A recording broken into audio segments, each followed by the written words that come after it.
Welcome.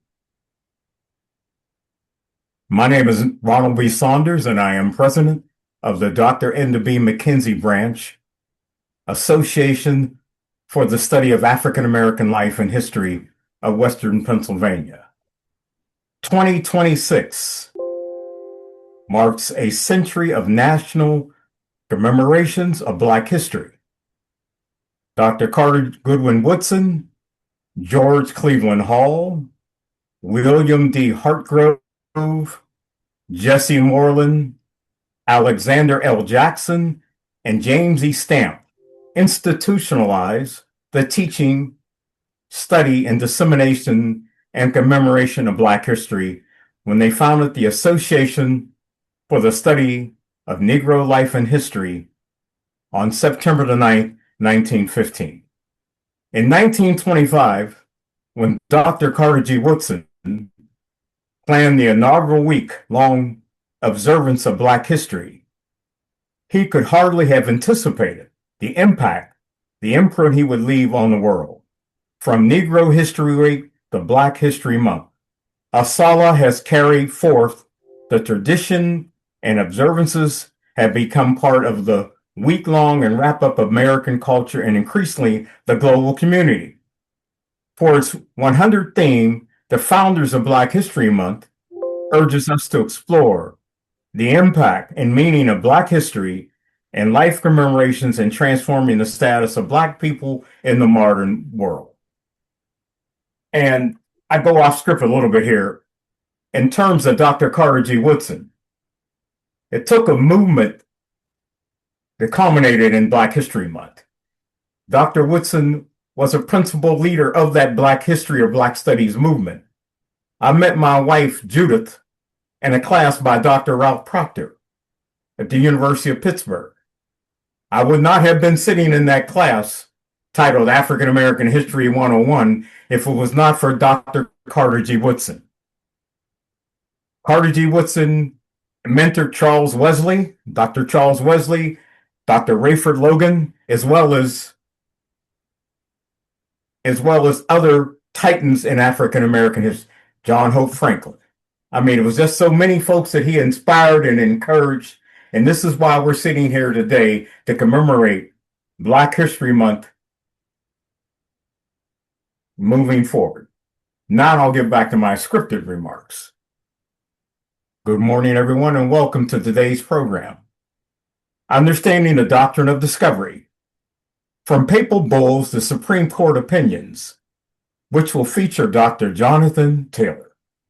As we gather for Black History Month, we often begin our stories in the halls of ships and the fields of plantations. But today we go back further to the ink of parchment of the 15th century.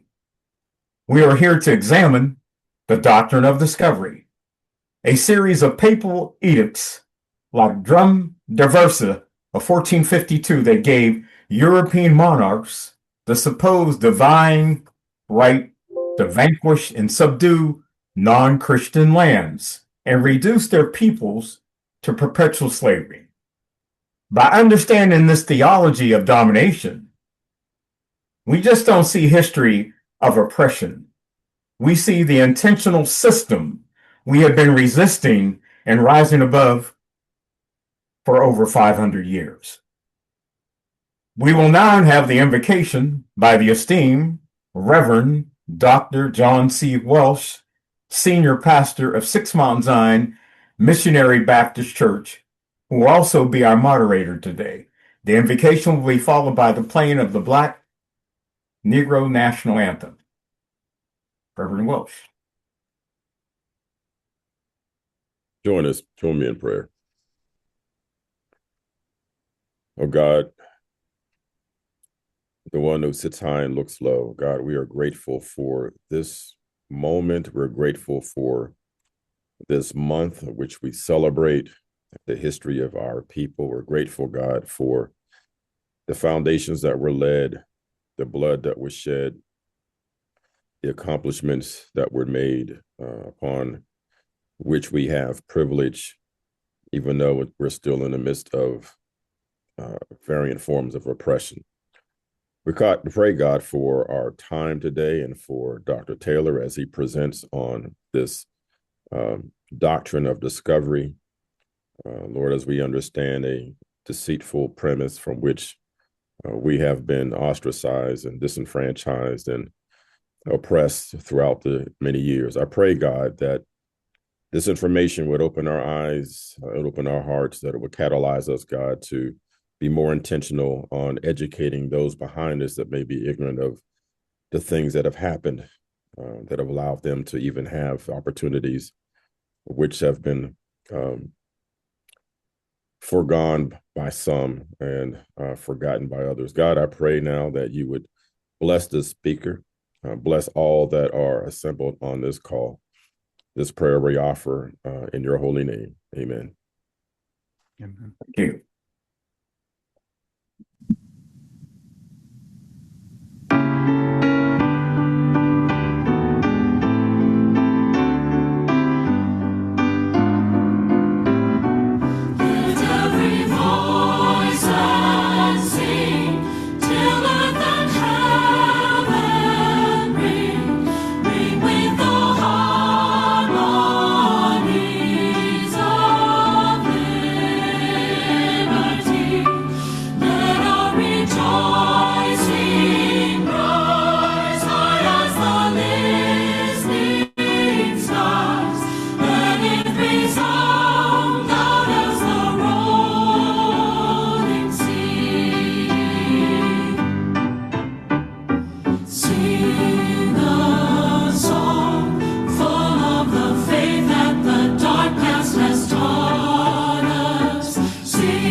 Thank you. Thank you. Let me give a secondary introduction.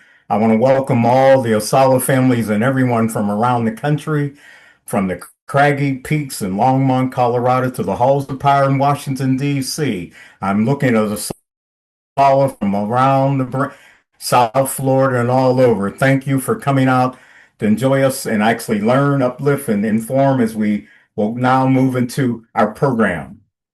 I will introduce the moderator. He's our branch chaplain. It's a bad brother. Reverend Dr. John C. Wells is the senior pastor of the Six Mount Zion Missionary Baptist Church, adjunct professor at the University of Pittsburgh's Consortium of Ethics Program, adjunct professor of theology and ethics, director of Atkins Center for Ethics at Carlow University, assistant professor of medical ethics at Duquesne University, and the Ikuti School of Osteopathic Medicine. This brother's a native of Pittsburgh. He earned a PhD in healthcare ethics from Duquesne University, a Master of Divinity from Pittsburgh Theological Seminary, and a Bachelor of Science in Chemical Engineering and Economics from Carnegie Mellon University. Over a span of 22 years, Dr. Wells built a distinguished career in the corporate sector, serving as a systems engineer, manager of corporate financial systems, and managing consultant for several major corporations. He later devoted 14 years to the Pittsburgh Theological Seminary as vice president for student services, community engagement, and dean of students, where he provided leadership in student formation and institutional outreach. As a respected civic and faith leader, Dr. Wells was a City of Pittsburgh mayoral candidate in 2017 and has served on numerous nonprofit boards, authorities, and commissions. He currently chairs the board of directors for the Camille Network, a national coalition of 44 faith-based organizations advancing systemic change across 14 states. Dr. Wells has been recognized for his leadership and service with numerous honors, including the Human Rights Award from the Church Women United, Pastor of the Year from the Pittsburgh branch NAACP, YMCA Racial Justice Award, and the Camille Foundation's 25th Anniversary Legacy Leader Award, and the New Pittsburgh Courier 2022 Men of Excellence Award, among many others. Thank you, Reverend Wells, for taking time out from your busy schedule to moderate our presentation with the esteemed Dr. Taylor. Thank you, Mr. Saunders. It's an honor and a privilege to be here with you all to serve in this capacity as moderator during this fantastic month, Black History Month, and to hear this fantastic presentation by Dr. Jonathan Taylor on the doctrine of discovery, whom you will hear from right after this introduction. After his presentation, I'm happy to moderate the Q&A section. So I'm sure and I'm hoping, and I have no doubt that there will be a lot of questions, not only for Dr. Taylor to respond to, but hopefully the presentation will generate a lot of discussion among us as well, as we posit his presentation within the context of our current crisis. So after this presentation, or after this introduction, the next voice you will hear will be that of Dr. Jonathan Taylor. I have been asked to introduce today's speaker, and I should begin by saying that he is not, so far as I know, a well-known person. He has not written a book. He has not yet distinguished himself in any of the recognized fields of human endeavor, and it would be an exaggeration to claim that he is speaking here today on the basis of proven talent. What he does have, however, is a connection. He is the nephew of your chapter president, a fact of which he is inordinately proud, and which, I suspect, explains his presence here better than any resume could. He has assured me, without being pressed, that he will not embarrass his uncle on purpose. Accidental embarrassment is always a possibility in public life, but we will trust that it will be kept within reasonable bounds.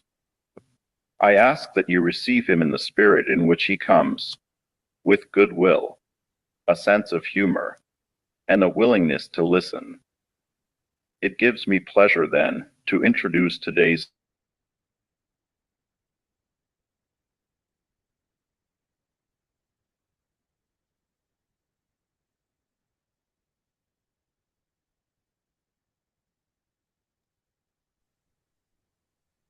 Good morning. I want to begin by expressing my deep gratitude to the Dr. Edna B. McKenzie Pittsburgh branch of ASALH for this opportunity to speak before you today. Your branch's dedication to preserving Black history and activating community embodies the powerful legacy of Dr. Carter G. Woodson and Dr. McKenzie herself, who understood that history is not just about the past, but a tool to empower and transform our present, and that we who are inspired by Dr. Woodson's vision must do our part to ensure that Black people are never footnotes, but main characters in the American story. My purpose this morning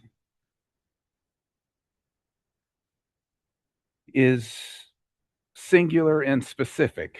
It's to make you aware that while the doctrine of discovery provided a framework for dehumanization that facilitated both indigenous colonization and African slavery, the most comprehensive scholarly treatments of this doctrine, in particular Stephen T. Newcomb's Pagans in the Promised Land, Decoding the Doctrine of Christian Discovery, centers specifically on its application to the colonization of indigenous nations, rather than on a direct, detailed analysis of African chattel slavery in the United States. Now, this isn't a criticism, but it is, I think, a critical distinction that requires attention from the class, as I'll refer to it in this talk. That's another way of saying us, when the antecedent of that pronoun isn't completely clear. And so when I refer to the class, I'm actually using the language from Dred Scott v. Sandford, referring to that class of person only whose ancestors were negroes of the African race and imported into this country and sold and held as slaves. Dred Scott is one of the Supreme Court decisions that I'll talk about today. Before we begin, I ask that you read carefully the words on this slide. It's an excerpt from the papal bull that my uncle was referring to, Dum Diversis, written in 1452, issued by Pope Nicholas V to King Alfonso V of Portugal. The Latin, Dum Diversis, which I'm not pronouncing correctly, but those words are really just the first two words of the bull.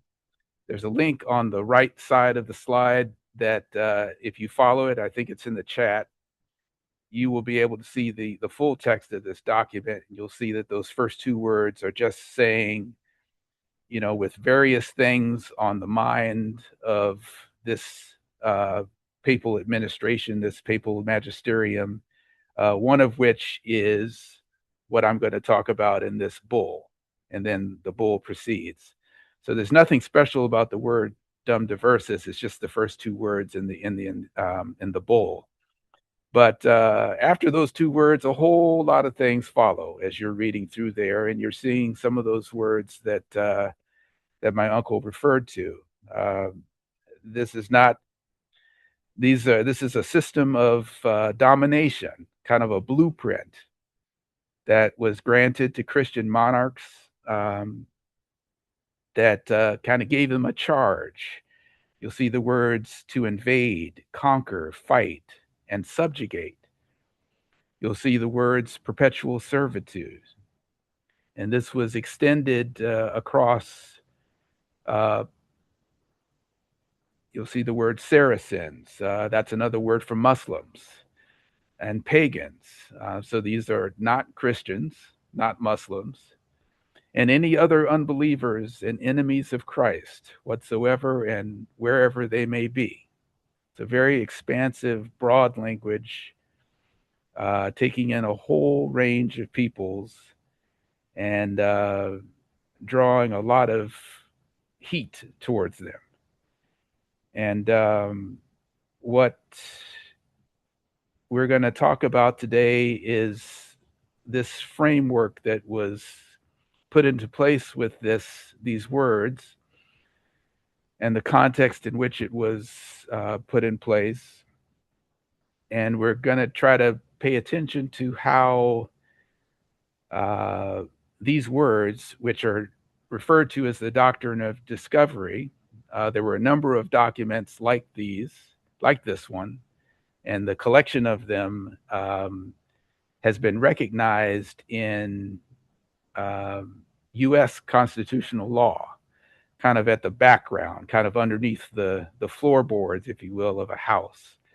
And you don't really know what's under there unless you lift it up and take a look. And that's what this man did, Stephen Newcomb. So the link there is to a YouTube conference that he spoke at about a year or so ago. It's worth a watch. This man, basically, when he was younger, much younger, he had come across a law class. He was an undergrad, and they permitted a few of them to take a law class. And this particular class spoke of a case called Johnson versus McIntosh, and we'll get into this case in a second. But basically, this was a case that incorporated the doctrine of discovery, or these papal bulls, into constitutional law. And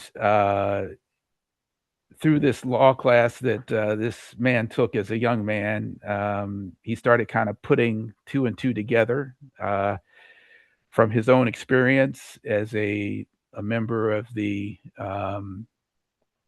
Lenape tribe.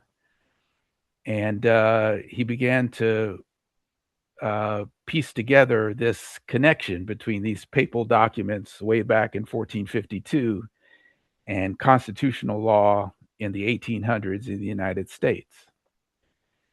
So his analysis begins with what he says is a fundamental historical truth, which I think it is, that the indigenous peoples of the Americas had been living a free and independent existence for millennia before Europeans arrived.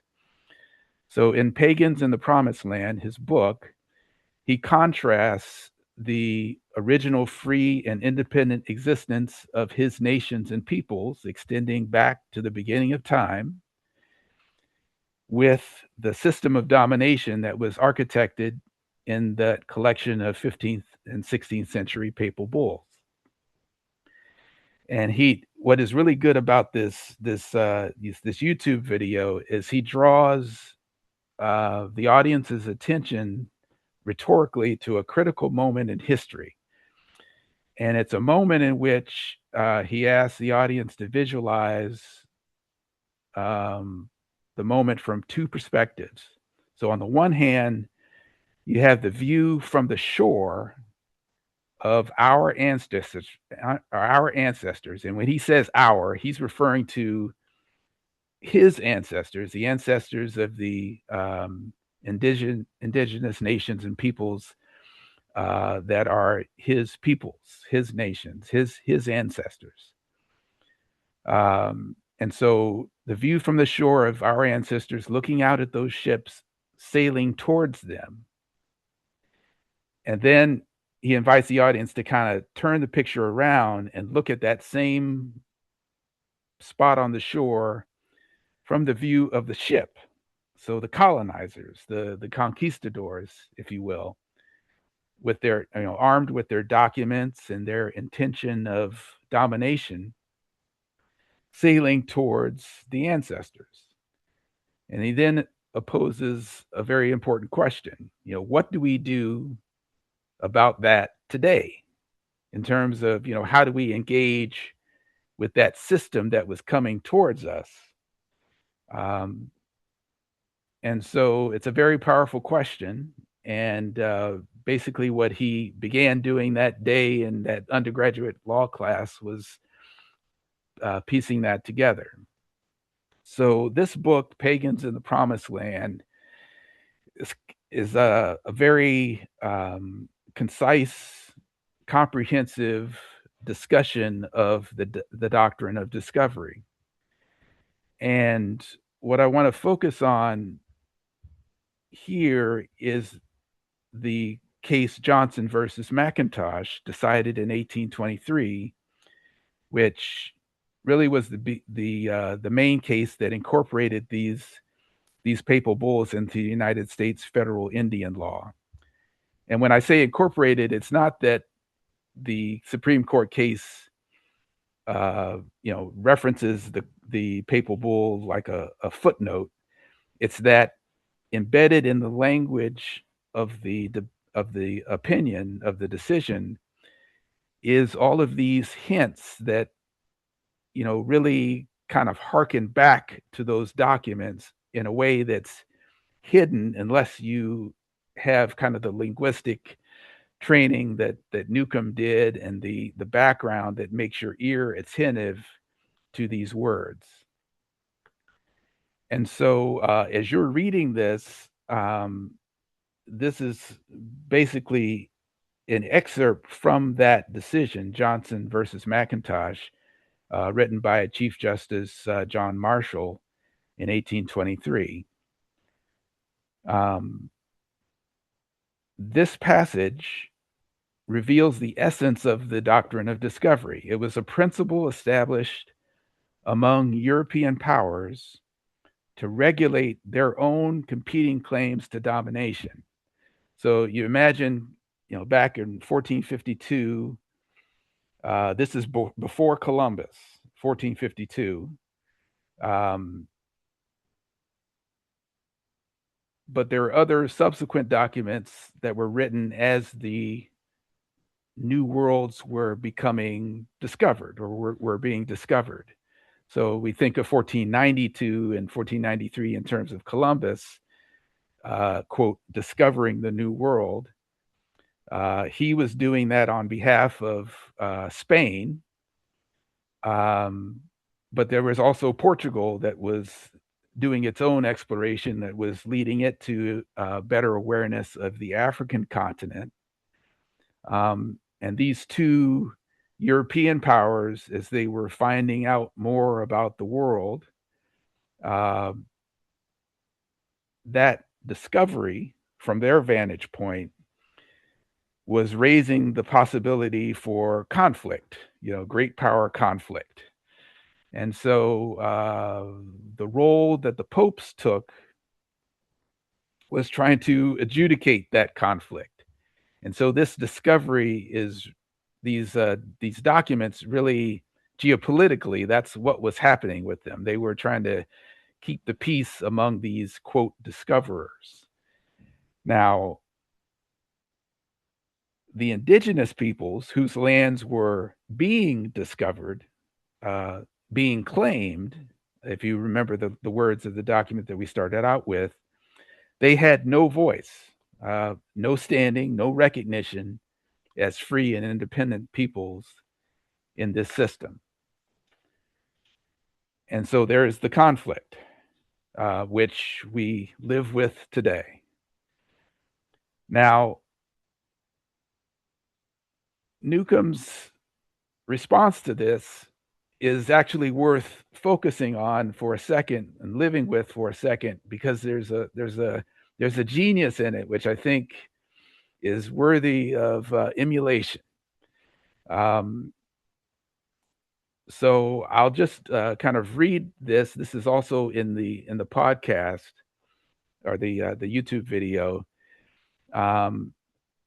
His pondering of these documents and their nestling themselves in U.S. federal Indian law, or what he likes to call federal anti-Indian law, leads him to the following framework. He calls it a checkmate framework in response. So the first principle of that framework is first in time, first in right. And he goes on to say, that's not first off the ship in time or first off the ship in right, but first nation or people in time, first nation or people in right. The second principle is, so that principle establishes the primacy of indigenous sovereignty based on prior occupation and existence. It's basically, we were here first. Okay. The second principle is void when initiated. You cannot grant what you don't possess. So there, Newcomb's arguing that all those documents that were issued by the popes and the monarchs and Christendom, as they called it back then, were null and void when they issued them, because they had no rightful jurisdiction across an ocean, and they certainly were certainly null and void when they arrived to the territorial waters of any coastal nation. And when he's referring to a nation, again, he's talking about his peoples, the ways that they organized themselves among the various indigenous peoples of the New World. Then the third principle is anything that's wrong from the beginning can never be made right. So a system premised on falsehood and injustice from its inception cannot acquire legitimacy, just through the passage of time or with compromises and tweaks. There's something that's kind of at the core. You just kind of have to start at the core. So this is the checkmate framework that he offers his people to answer the question that he posed at the outset, which is, what do you do about this system coming at you from the boat to the shore? So I think this is a very powerful analytical framework for indigenous peoples. But what I want to talk about today is that it is, in fact, for indigenous peoples. So the Doctrine of Discovery framework has been invoked by some people working on reparations, and this talk will not be about reparations, whether where you are on that. It's not going to be so much a focus of this talk, but I just want to note that some people that are in that struggle have invoked this framework to argue that indigenous dispossession and African enslavement are really two expressions of the same domination system. And I think there's truth in that. And I've heard this framework, I've seen this framework referenced in discussions with civil rights advocates, and I've seen it in materials prepared by members of the Greenbelt Reparations Commission, a commission that I was a member of. And there are many people on that commission who are familiar with this doctrine and think it's a very good framework for talking about reparations. So, from civil rights advocates, I've heard the Doctrine of Discovery described as the foundational basis of Christians claiming lands and subjugating indigenous people around the world, as the basis for the theft, confiscation, enslavement of indigenous and their respective lands throughout the globe, providing the moral, religious, and legal justification for European colonial conquest, which resulted in the subjugation, dehumanization, and exploitation of non-European colored peoples, specifically indigenous and African peoples. This is a very powerful framework for talking about both communities. Shown here is a document that was prepared for a town hall that the Greenbelt Reparations Commission put on a couple months ago. And you can see here it's stating, in 1452, 1455, 1493, the Catholic Church made 3 declarations articulating ideas that have become known as the Doctrine of Discovery. This philosophical and legal framework asserted that Christian monarchies had moral and legal rights to claim and seize lands inhabited by non-Christian peoples. It positioned the indigenous peoples of America and the Americas as non-human in a legal theological sense if they were not Christian, justifying their enslavement, exploitation, and displacement. Pardon me, Dr. Taylor. Would you Yes. show that slide, please? Wait, say that again? Would you show that slide for us, please? It's not on there. No, I'm sorry. Okay.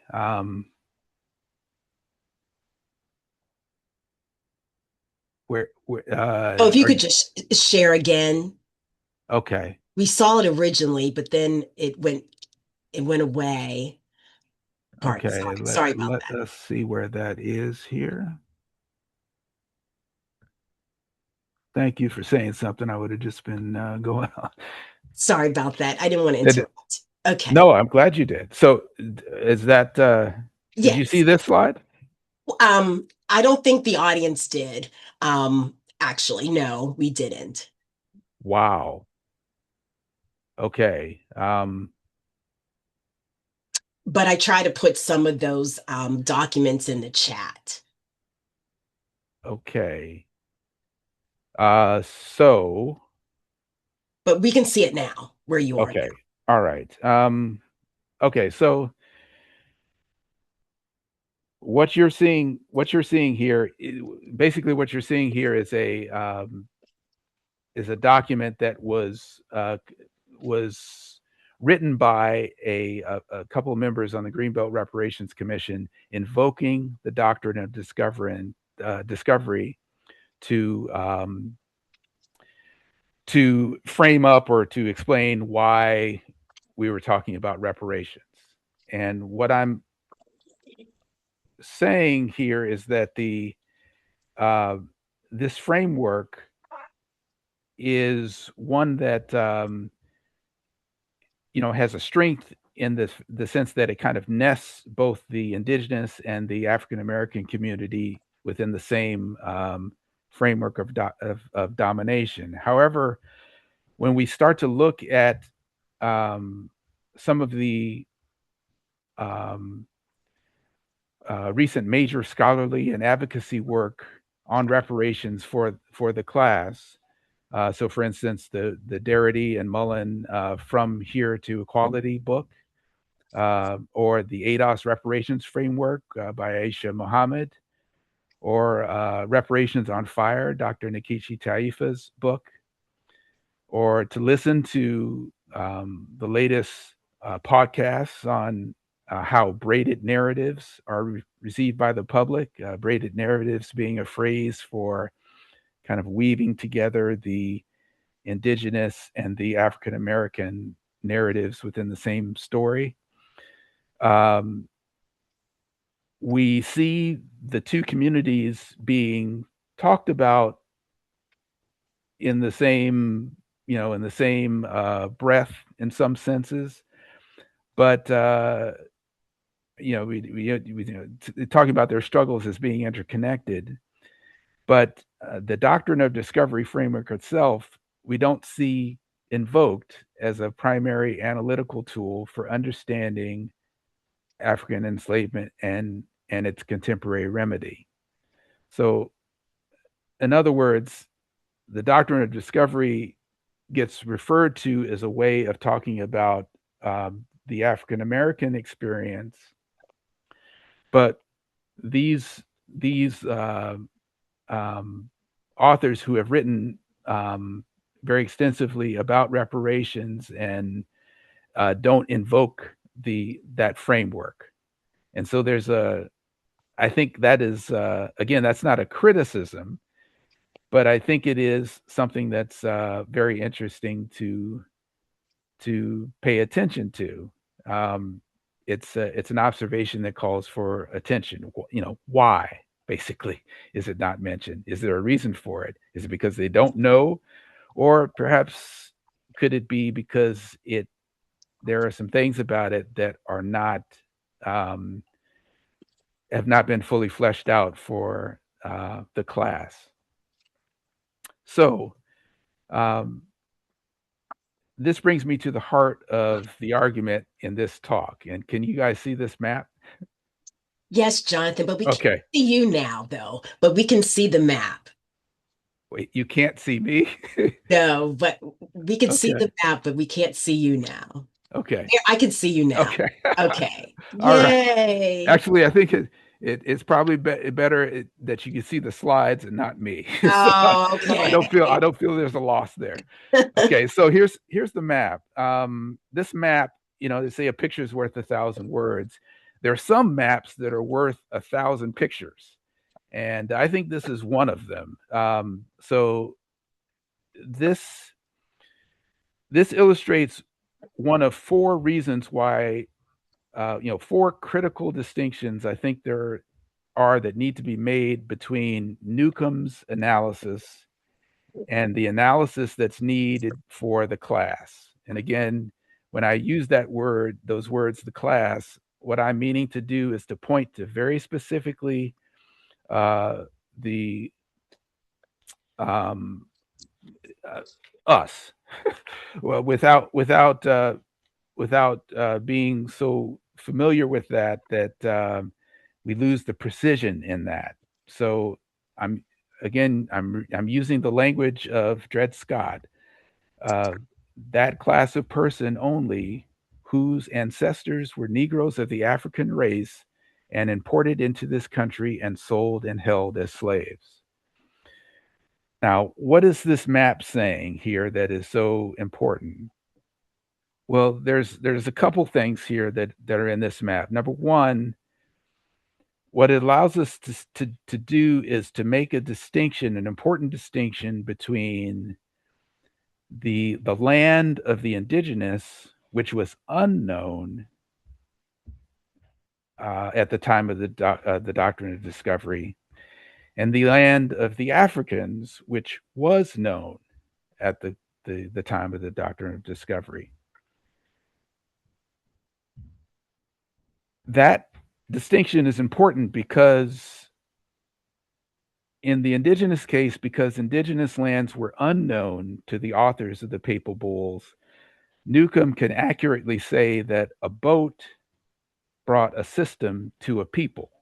So if you imagine that moment on the shore, you can imagine this boat coming and bringing a system to a people, and that being a new encounter. However, in the case of the class, that is our ancestors, us, because Africa was known and mapped and already integrated into European and Islamic trade networks by the time the transatlantic slave trade began, I think it's more accurate to say that a boat brought a people to a system. And the system of racialized chattel slavery that they were brought to, that we were brought to, was developing in the Americas when we were brought here and forcibly transported here. So those ancestors were brought to a system that was spinning up, and that system was designed specifically for their exploitation. The system had been legally architected, economically structured, and ideologically justified by the time that they arrived. That's a big, important difference. And we'll talk about what that implies in a second. This map, as you can see here, what I think it does is it does a good job of showing the things that were happening at the time of the the Doctrine of Discovery. You can see in the map all of the excitement of China, way at the eastern part of the map. So this is a map that was done after Marco Polo's legendary journeys, which captivated the European audiences that read them and made them want to explore, got them excited about getting out there and figuring out a way to get to all these goodies of that era's Chairman Xi, and trade with that people. You can also see the parts of Africa that were mapped here and known to the world. One particular part of this that I want to draw attention to is in the south western corner. You see on the left, coming from some tents that have gold at the top of them, you see a man on a camel dressed in green. This is a North African Berber. The Muslim people that inhabited the northern coast of Africa on the coast of the Mediterranean Sea. That people was the Berbers were very skilled in their trading relationships with the Africans south of the Sahara, one of which you see represented here, Mansa Musa, who the stories of him are legendary. But what I want to focus on is this gold in his hand that the Berbers were coming to trade for, and the other things that they traded for, including enslaved peoples. And that trade was something that was in existence and had been in existence for many hundreds of years by the time of this map. So this was a world that was known to the drafters of the papal bulls, and it's important to see that what's not on the map. So you don't see any notion that there's anything to the west of the coast of Africa, and you don't even have a sense that it's possible to sail around Africa. So there's a drive there for discovery, driven by gold, which is exhibited in that trade, and all of that these are important differences between the setting of the bulls and the world that was envisioned by the writers of those bulls with respect to Africans, as opposed to the indigenous, which they had not had any encounter with prior to the writing of some of those bulls. However, that's not the case for all of them, and we'll come to that in a second. But that's the first point we want to make. It's about land. There's a distinction between the African and the indigenous experience with regards to land and knowledge of land that's important for understanding the implication of these bulls. The second point has to do with what I'll call the capable indigenous versus the simple Africans. Okay, so in the indigenous case, the capability of accepting the Christian religion generated opposition to the enslavement of indigenous people. And this was something that kind of emerged as the explorers from Europe actually encountered and began engaging with the indigenous that they encountered in the New World. So this is a papal bull from Pope Paul III called Sublimis Deus, written in 1537.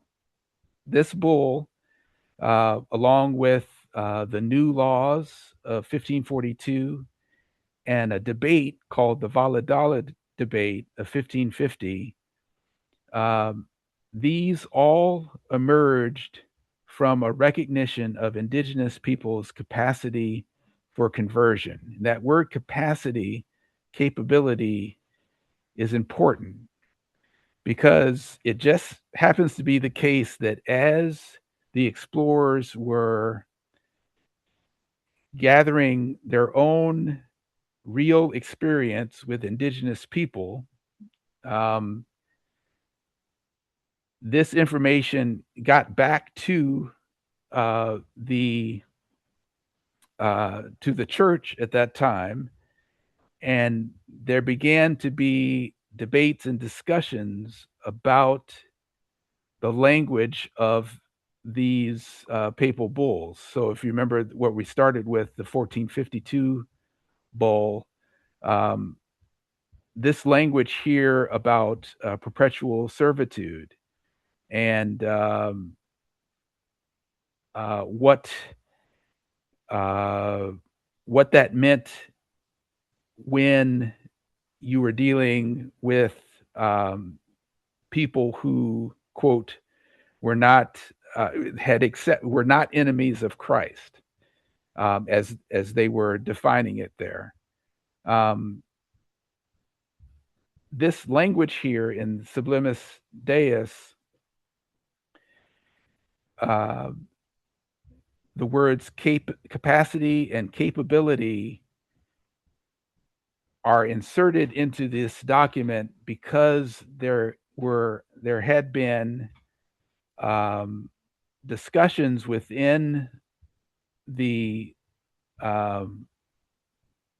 Catholic Church at that time about what was the indigenous people's capacity for conversion.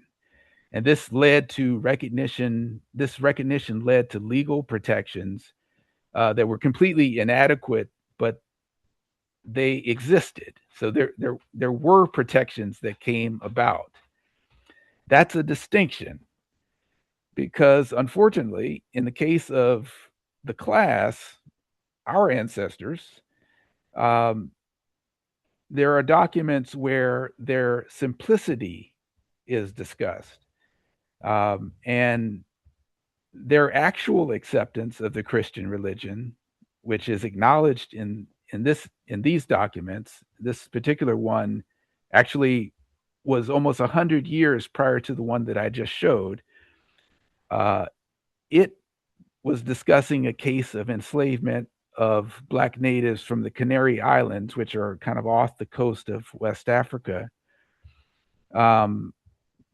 This bull, along with letters between King John III of Portugal and King Alfonso I of the Congo, who himself was a Christian convert, and protested the slave trade in his country, unsuccessfully, by the way. This shows kind of a distinction within the doctrine of discovery between African and indigenous. And again, what's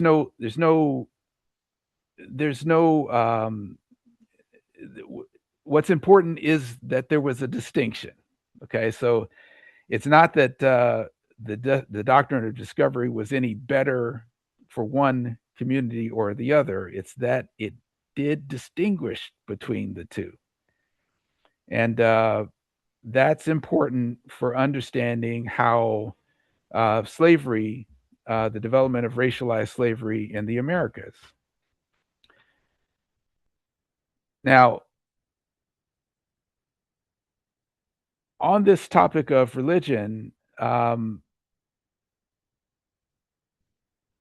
because of the work of Stephen Newcomb and the way that he deconstructs language, he spends a fair amount of time with the books of the Old Testament and understanding or decoding, if you will, the language of discovery and domination that is in the Old Testament. So the Old Testament speaks of lands that are promised. And at the time that they are promised, they are also inhabited by other people. and there are charges made to those being made aware of those promised lands, that they are to come in and take ownership of them. And so that language is very much the same language of the bulls, and in Stephen Newcomb's view, are of the same, are illustrating the root of the doctrine of discovery. And so, however, there is, I think, an important thing about religion that needs to be noted here, and it's something that comes from the, in this case, the foreword to Stephen Newcomb's book, written by Peter Derrico, who is a co-author in some of his works, and if you check into the chat and you check the link, you'll see a link to a podcast with the two of them, which also is worth watching, because they, after a while of spending some time with them and how they read the Supreme Court decisions, you'll begin to be unable to not see the doctrine of discovery all over the Supreme Court decisions, and the way this country talks about itself. So these are worth seeing, these YouTube videos. But I want to spend some time with Peter Derrico's foreword, because it has an important thing to recognize about religion, or what I would call the question of Christ for indigenous and African people. So to motivate this, consider for a moment the 13th verse of the 16th chapter of Matthew, where we're told, when Jesus went into the region of Caesarea Philippi, he asked his disciples, "Who do people say that the Son of Man is?" And they replied, "Some say John the Baptist, others Elijah, still others Jeremiah, or one of the prophets." And he said to them, "But who do you say that I am?" Simon Peter said in reply, "You are the Messiah, the Son of the living God." And Jesus said to him in reply, "Blessed are you, Simon, son of Jonah, for flesh and blood has not revealed this to you, but my heavenly Father. And so I say to you, you are Peter, and upon this rock I will build my church, and the gates of the netherworld shall not prevail against it. I will give you the keys to the kingdom. Whatever you bind on earth shall be bound in heaven, and whatever you loose on earth shall be loosed in heaven." Then he strictly ordered his disciples to tell no one that he was the Messiah. Now, Simon Peter's answer in Matthew's gospel differs materially from the Christ Peter Derrico defines in his foreword for Newcomb's book. There we read that Christ is the title given to Jesus of Nazareth by those who believe him to be the Messiah, quote, "of the family of Abraham." A definition, it should be noted, that appears to exclude and may perhaps hint at Peter Derrico's desire for indigenous self-inclusion from the family of Abraham, or from the believers in Jesus. So Peter Derrico's family of Abraham would appear to exclude African people as well, unless that family is what so many of the class find in Galatians 3:7-9, which reads, "Realize then that it is those who have faith who are children of Abraham." Scripture, which saw in advance that God would justify the Gentiles by faith, foretold the good news to Abraham, saying, "Through you shall all the nations be blessed." Consequently, those who have faith are blessed along with Abraham, who had faith. Now, Peter Derrico asked Newcomb's readers to believe that pagans in the Promised Land is not an attack on Jesus or Christianity. Rather, it is a careful and impassioned exploration of the ways that federal law relating to property, nationhood, and American Indians grew from Christendom, which he defines as an amalgamation of churches and states. But I would put it differently. I would say Jesus is Lord, but white Jesus, shown here, is an idol of Christendom. So this is my way of assuring Peter Derrico that although I'm among those readers who is sensitive to Christian teachings about Jesus, as he puts it, I'm also, however, at the same time, in his words, open to learning about the problematic history of Christendom in relation to U.S. law. Now, where does this leave us with reference to the Supreme Court cases? Well, for indigenous peoples, the Supreme Court incorporation of the doctrine of discovery occurred in the Johnson versus McIntosh case, which we talked about earlier.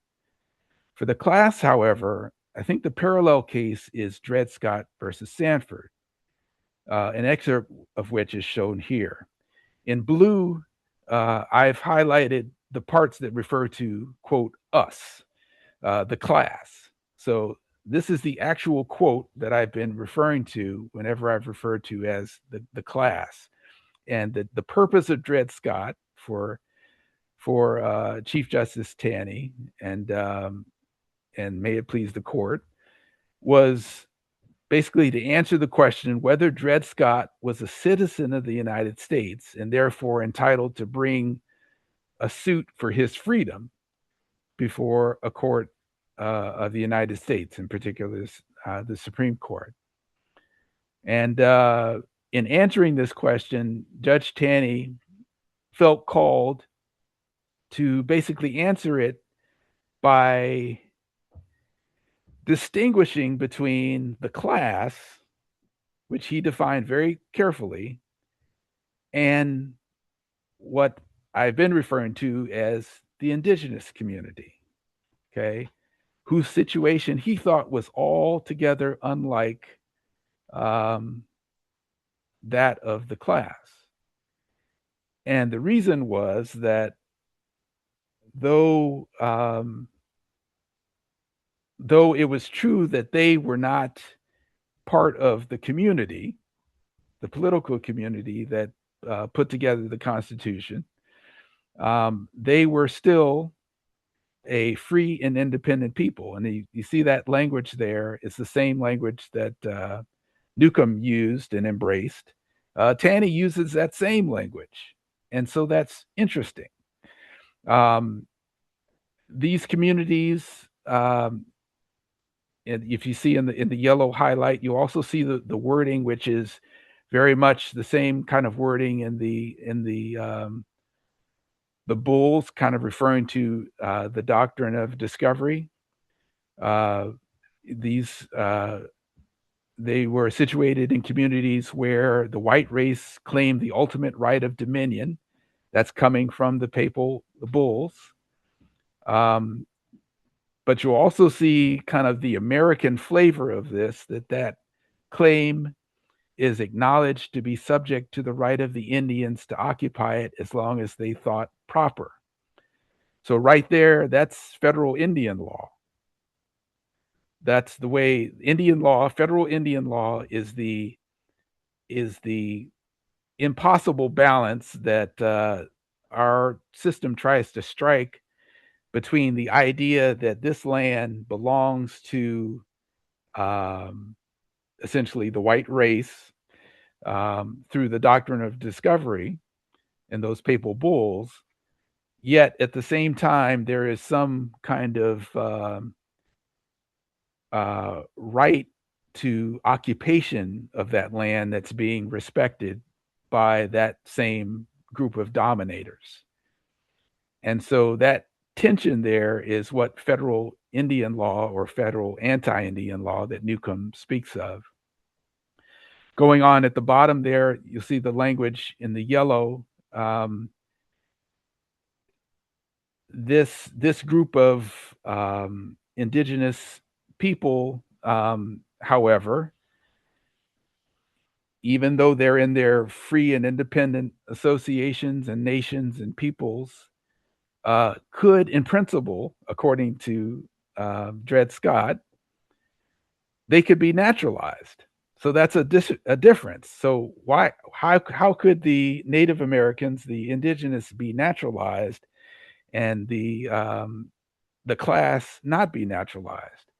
Well, that's where all of the language of Dred Scott, which I'm not showing here, but which is familiar to us all, comes in. Basically, this opinion architected a class that is not citizen and not alien, but is and not even human.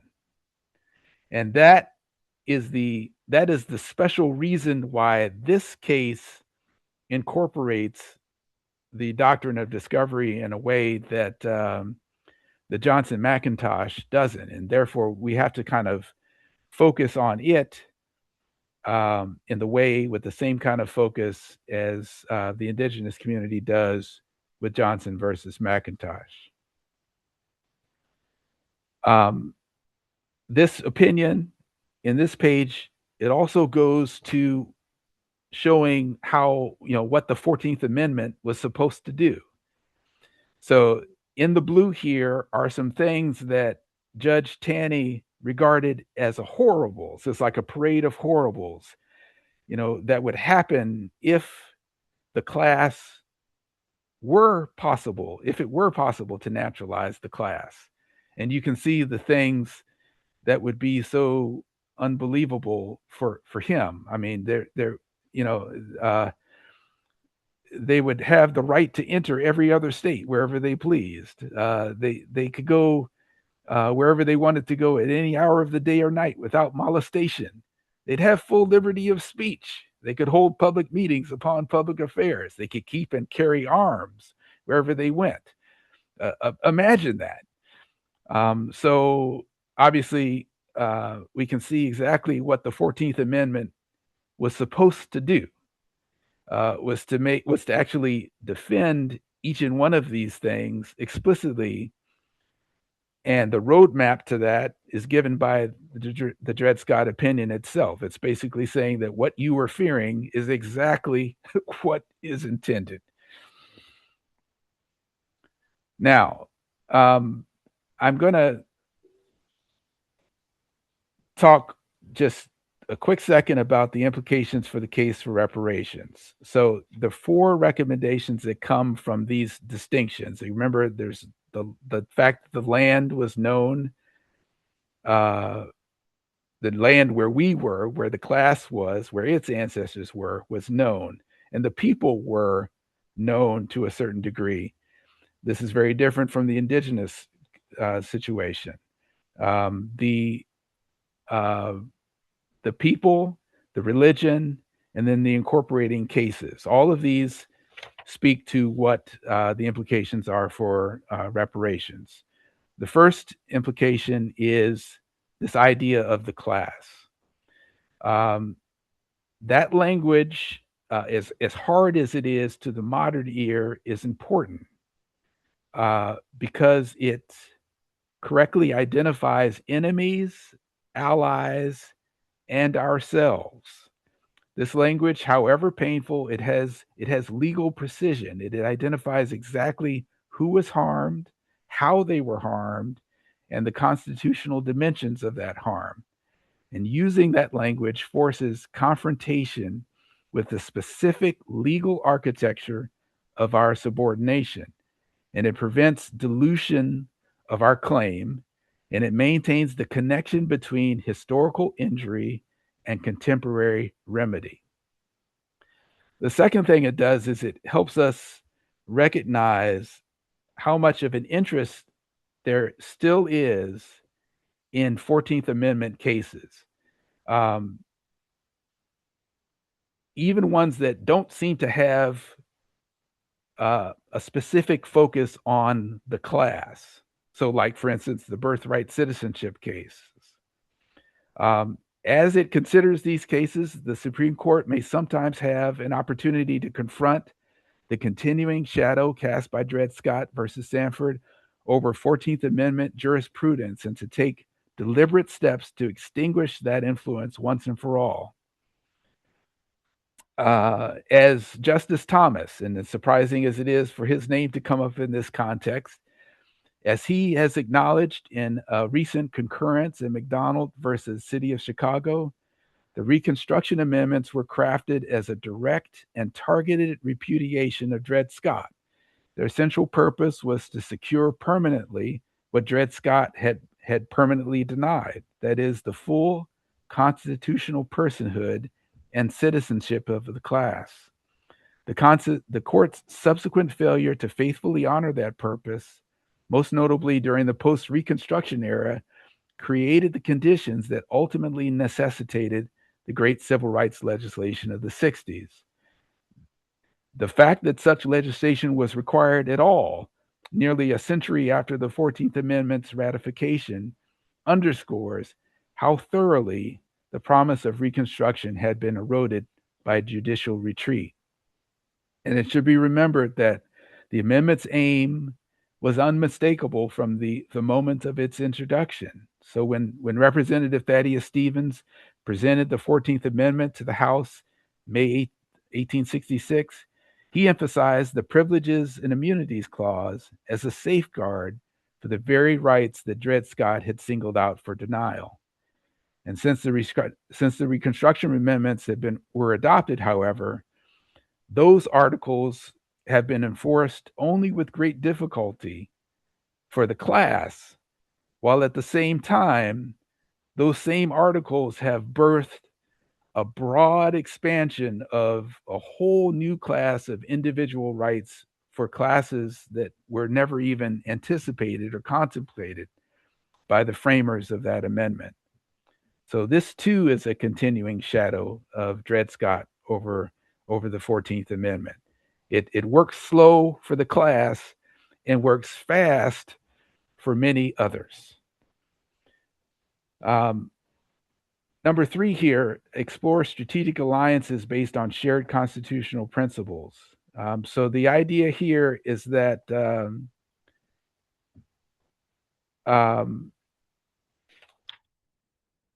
we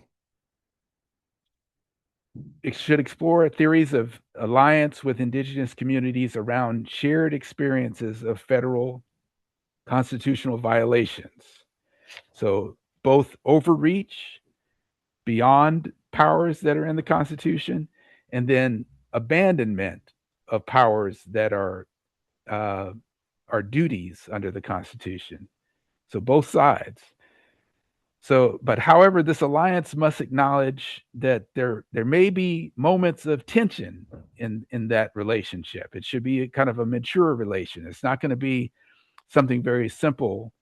Sometimes it's complex. So, for instance, like the 1866 Emancipation Treaties, which were required to be revisited after general emancipation, after Juneteenth, if you will, to effectuate the emancipation of slaves from that were held on tribal lands. So there's an instance where a treaty between the federal government and an indigenous tribe would have in it a tension between whether the terms of the treaty conflict with what the law is supposed to be with respect to people that come in contact with the indigenous communities. And so there's a tension there. There's also a tension in Greenbelt, which we might have a chance to get to, but it's looking like I'm not.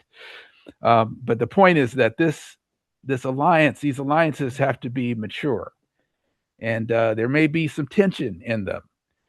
And so that brings me to my last point, which is the Greenbelt Reparations Commission's dual mandate, which Greenbelt is a city right outside of DC, and this city voted by a referendum to form a commission to review, discuss, and make recommendations related to local reparations for African American and Native American residents of Greenbelt.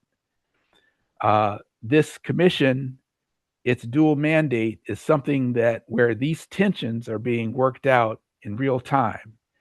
And I think there's a real interest in it may be interesting to people on this call, to be a part of that discussion and to contribute to it, because this commission has put in front of itself these issues which far transcend a particular city.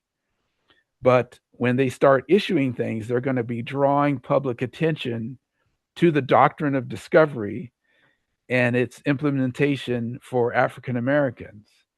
And if that implementation is not satisfactory, that is a harm. And wouldn't it be ironic if a process that was meant to redress harm was in fact causing it? And so I'll just conclude there. My purpose this morning was to set out to examine the historical development of the doctrine of discovery, trace its operations, its origins in the Papal bulls, Eurasian geopolitics, through its applications to American settler colonialism and slaveocracy, to its implications for the case of reparations for American descendants of slavery. I've shown you that Stephen Newcomb has done essential work in decoding this doctrine as applies to indigenous nations, and his checkmate framework provides powerful tools for indigenous sovereignty claims. But I think I've also shown you that this framework, while acknowledging a common system of domination, does not provide specific analytical tools needed for the class, us. And the distinctions that I've outlined regarding land, people, religion, and incorporating Supreme Court cases demonstrate why we need a free and independent analysis centered on African enslavement. And I've tried to work out some of the things that would be part of that. And I hope that if you are interested in this, you'll get involved in the work of the Greenbelt Reparations Commission, observing and taking up some of the questions that are being asked. There's a lot that is very interesting there because this doctrine is interesting and powerful and works very well for the indigenous community and should work for the class as well, if it is willing to roll up its sleeves and get in there and make it do so. And so with that, I'll just end. Thank you very much for your time. Thank you, Dr. Taylor, for this very insightful presentation, thought-provoking, without a doubt, and certainly soul-stirring. Maybe to some, I would say to me, kind of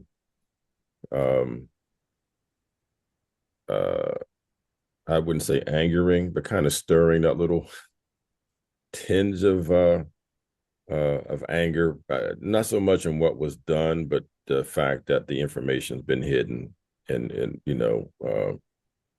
for so long. And so I don't know, but I hope that you're putting this in a book. Maybe that's part of your project. I'm not sure. I would hope that would be an end result of this research. But certainly, one of the things that one question I have, and it's relating to the Greenbelt Reparations Commission. Has that commission, one, how long has the commission been formed? And two, have they looked at all or been in contact with anyone that was part of the California Reparations Task Force? Yes, thank you so much for that question. I just want to thank you for the way that you've asked it. And the answer actually comes right to the doctrine of discovery and the way that the members on this particular commission the indigenous part of it resonates greatly with them.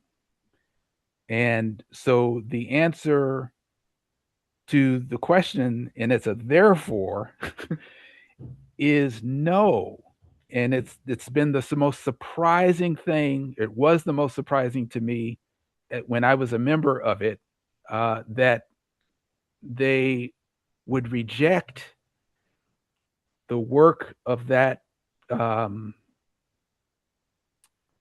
commission out there in California.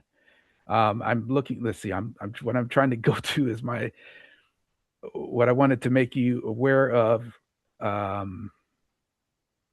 Oh my goodness. Okay. Yes. Right here. Okay. So this link here, this, what this goes to is a set of links, one of which is a Substack, which is all about applying the California framework to the work of the Reparations Commission. So I was in contact with a member of that commission, one of the expert consultants to that commission, who told me that their intention when they wrote their report was that municipalities and states would take that report and basically use it as a framework for generating their reports. So if you've taken a look at that report, it has a kind of a national section for each of the harms that have been experienced by the class. And so I'm talking about political disenfranchisement. I'm talking about racial terror. I'm talking about there are like 13 categories of that report, 13 categories of harm. Education, separate and unequal education. Each of those sections has kind of a national narrative, which is describing the story of us across this great land. And then it has a special section for California. And the person that I talked to, who is an expert consultant to that commission, said, we wrote this thinking and hoping that local reparations commissions would basically take out the California part and plug in their own local part that comes as a result of going deep into the history of their particular municipality or their state and pulling out what was relevant about their municipality or their state's history with regard to that theme. So in the case of Greenbelt, what was racial terror in Greenbelt? What was separate and unequal education in Greenbelt? This framework of that idea was hated. And it is astounding to me. But now I understand it in the terms of this doctrine of discovery, because what that does, or what it was seeming to do, was to take apart this joint platform for the two communities. And in the case of Greenbelt, there is a problem for those on the commission who are very, very desirous of advancing an indigenous agenda for the city of Greenbelt, because it just so happens that there weren't any indigenous people living in Greenbelt at the time of its founding and its early years. And so a commission charged with addressing harms done by the city of Greenbelt to the indigenous community has a problem if there was no indigenous community for that city to harm. Of course, with the African Americans, it's not the same case, and the case is a little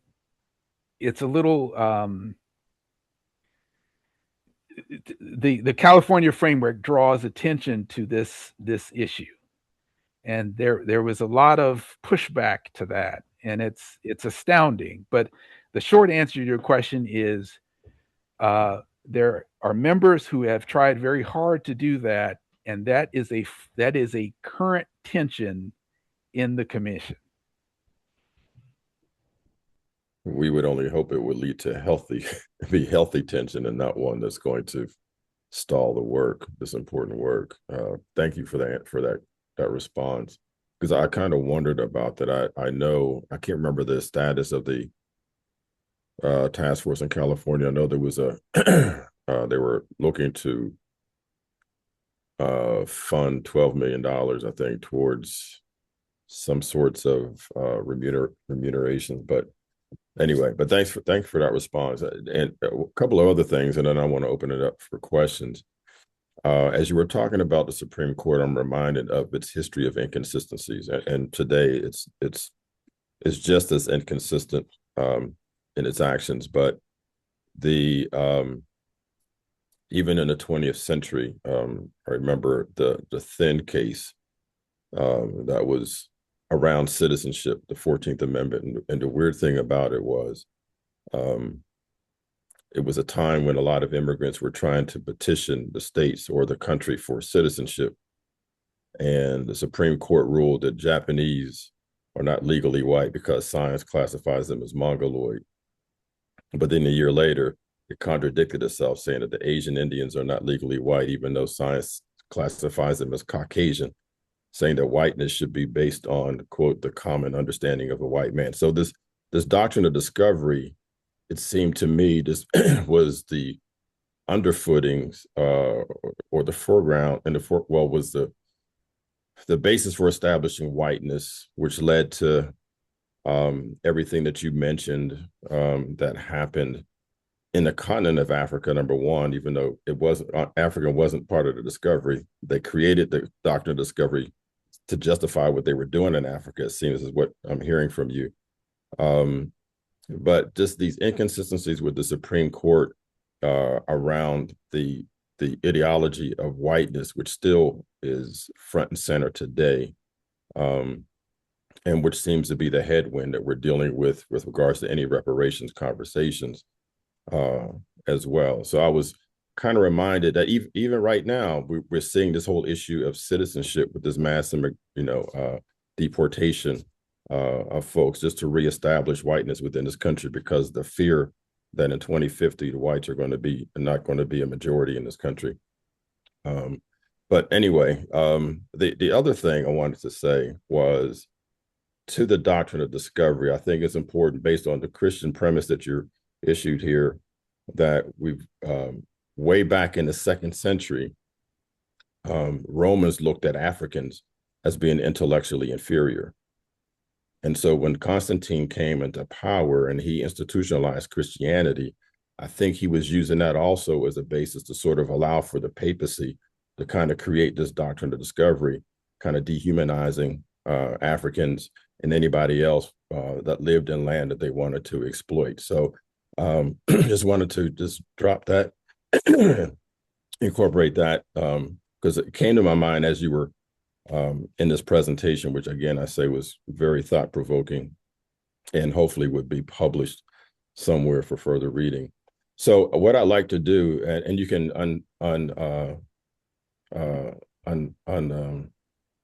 unshare your presentation so we can get a look at the folks who may have questions at this time. If you want to, I'm not sure who's controlling the screen, but if you can kind of put it in, take the pinpoints or stop pinning our screens. For anybody who might have a question, if you want to use your emoji to raise your hand so I can see that or call on you, or that way you're not talking over each other, that would be great. So we'll entertain questions at this time or other further comments anybody might have for Dr. Taylor. Yes, Mr. Saunders, absolutely. Thank you. Thank you, Dr. Taylor, for that enlightening presentation. Thank you also, Brother Wells. Couple observations.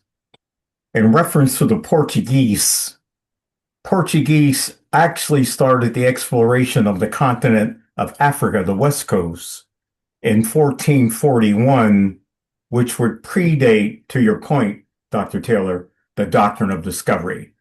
And their continuation down the African coast as they rounded the coast, the Gama and various other Portuguese explorers. So that basically set up the foundational basis for the transatlantic slave trade. The Spaniards, having seen this, as far as the Portuguese jump-starting that trade, got involved subsequent to the Portuguese. Second point, which predates the doctrine of discovery, is the East African slave trade. The East African slave trade started in the 4th century AD. The principal movers and shakers there were the Arabs on the east coast of Africa. Port of entry was Tanzania, was the principal port, so that predates the doctrine of discovery too. And to your point also, to reinforce, the sub-Saharan slave trade prior to the doctrine of discovery. So I really appreciate that great information that scholar, basically, Brother John, Dr. Taylor, you taught a class, and for that we're enlightened, we're most informed, and I fully appreciate that. I don't want to take up any more time because there might be other questions, Reverend Wells. Thank you, Mr. Saunders. Anita has her hand up. Anita? I'm coming.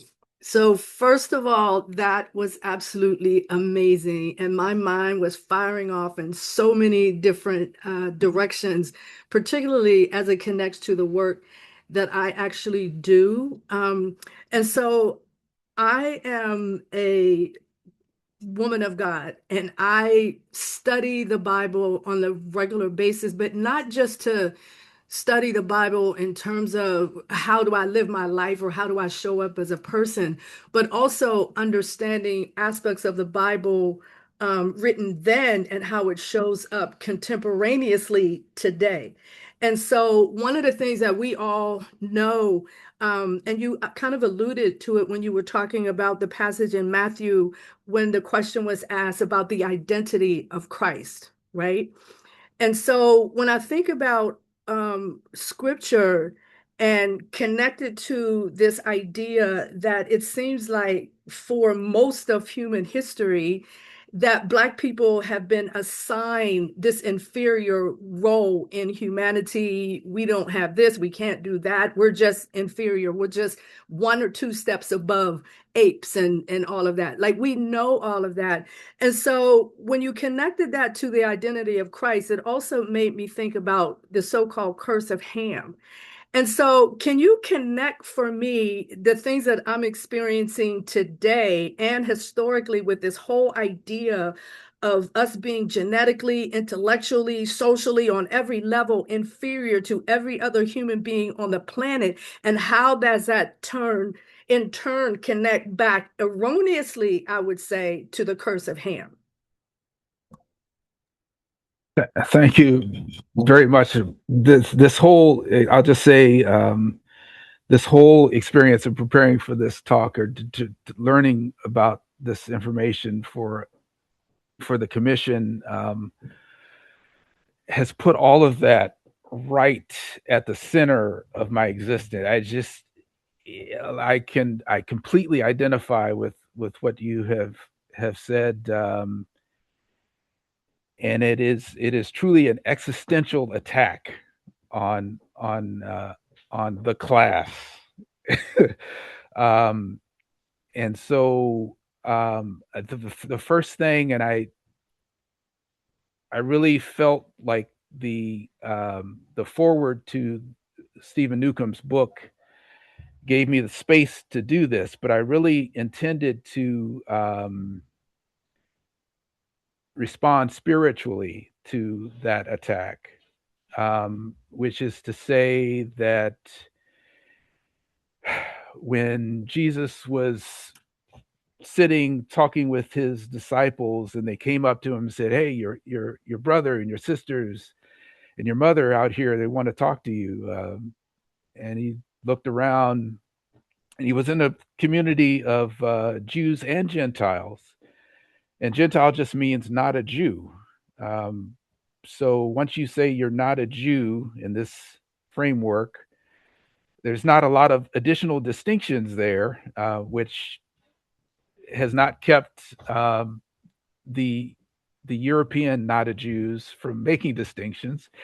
But his answer to them, basically looking around at those who were trying to do the will of his father and saying, "These are my brothers and my sisters and my mother," to me is the only certain, sure, safe place of freedom for the class. I think the class, I don't want to say that we're the only Christians, but we are Christians in a way that other people are not, that relates to this specific experience. And it's an experience that includes, for instance, what Zora Neale Hurston wrote about in a book that didn't get published until many years after she had died, called the Barricos, where she talks about the Dahomey and the in what is now modern day Benin, who basically made a whole country based on going out and capturing Africans and bringing them to those places where they could be loaded on the ships. That was the way that that country functioned. So the anti-class, anti-us hatred is so deep that it is also coming from who you would think was us. But I use us very carefully, as Tanny did, because even his language allowed for him to imagine Negroes of the African race who had not been sold as slaves being naturalized. His language is that precise. So when we start to talk about reparations and people say, well, it should also include, well, I don't want to get into that debate, but when the class appears so specific, it's because this experience that it has experienced has been so singular on it across the centuries, as my uncle was saying, going to India from the east, going up across the Sahara, and then going across the transatlantic. But that brought us to a system that anti-class and anti-blackness goes out and gets us and singles us out. And it's so powerful that I have only heard one person who gives me a way of even surviving it. And that's Jesus. When he says, okay, well, and he doesn't excuse my behavior. So I'm still out there if I'm going to be acting outside of his will and not remaining in his words. So I got to remain in those words. That's where the peace is, and the still water, and the comfort as we're walking through the valley of the shadow of death, which I'm being brought to. So that's how I answer that. Thank you. Yeah. Totally appreciate that answer. You saw me nodding, right? Thanks, Anita. I think Kimberly Ellis also has a question or comment. Thank you so much for the lecture. And I was a few minutes late, so I'm just going to have to review the whole thing. I had to review it anyway. It was dense. And there's a few things. One, I guess I'm definitely willing to get involved in the Greenbelt piece. And I work more closely with Nkechi Taifa. And I guess I just wanted to also say while we're here that Nkechi and the group has worked with President John Mahatma in Ghana to introduce our reparations case to the African Union under the guise of we're the sixth dimension, we're the diaspora. Now, some of you, may already be clear that the African Union is compromised, but I guess, we do what we can do. So I just wanted to bring that up to you. And then I think, with regard to the California Reparations Task Force, one of the things that plagued the task force was extreme xenophobia, and it split the task force in half. There's one thing when you want to delineate and you want to focus on specifically those who are the descendants of those who were enslaved and say that we had a very particular experience. They really want to delineate themselves from the modern Africans in particular, who are the modern immigrants, right? And we get that, but it has spilled over into like a level of really dysfunctional anti-Africanism that is troubling, and it's a problem. So I don't know if that has ever been reported to you all, but that is a part of what plagued the California Reparations Task Force and why they couldn't actually get a lot done. So that's another point. And then relatedly, with regard to Greenbelt, and I was going to say maybe that could have something to do with why Greenbelt just totally resisted any notes, I guess, from the California Reparations Task Force. But what I'm finding among young people, and this is so disturbing, it's so disturbing. Young people, there's a wave. They don't want to be African at all. They want to, they're discovering something that was never hidden, but they're making it seem as though it was hidden. They're discovering the admixture of Africans and Native Americans. And then they're discarding the African side because nobody wants to be African these days. And they're emphasizing that they were only indigenous and that they were already here in the Americas. And, it, I was listening to you, Dr. Taylor, and here you are telling us, hey, we need to insert the African narrative in this doctrine because we were there literally, not, in terms of that discussion, that debate. But I was also hearing and just thinking about how some of the people that I know will take this information and try to run with it in a way that is ahistorical and absolutely terrible. I'm not exactly sure how to deal with. I mean, sort of. I'm not 100% sure how to deal with it, but it has to be dealt with. But I kind of just wanted to bring that up as an issue. And then lastly, I didn't want you to stop sharing your presentation because I wanted the picture of the white Jesus. Um, I was trying to get a screenshot of that. But those are the things that I wanted to bring up. And I guess I wanted to also ask you for somebody who's been involved in reparations, a lot of my life was involved in getting justice for the victims of the Tulsa massacre. And I've done a lot of that work. Very proud of what the next group, Demario Solomon and that crew did. But with regard to Greenbelt, you want us to get involved so that because these Supreme Court cases affect all of us, and you know that this is going to go beyond Greenbelt, you basically want us to get involved to understand and capture the arguments and be ready to take this on the national stage wherever city and continent at this point moves that conversation forward. Is that my understand? Am I understanding correctly? Yeah, yes.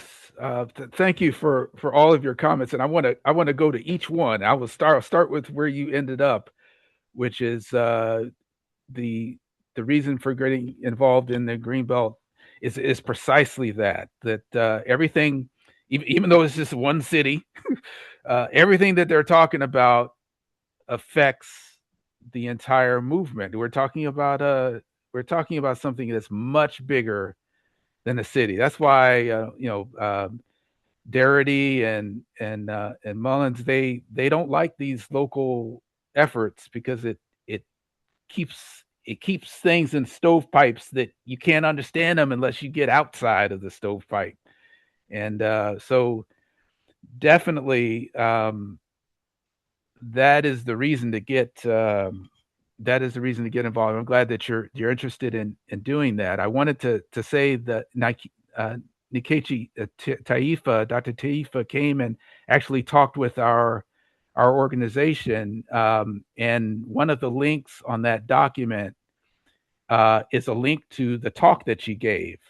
And I actually put the minute marker in there where the question was asked of her about the kind of the braided narrative and how to hook these two communities together. And so definitely we have heard from her, and I definitely greatly respect her work in this area. You talked about the anti Africanism, which I hope that I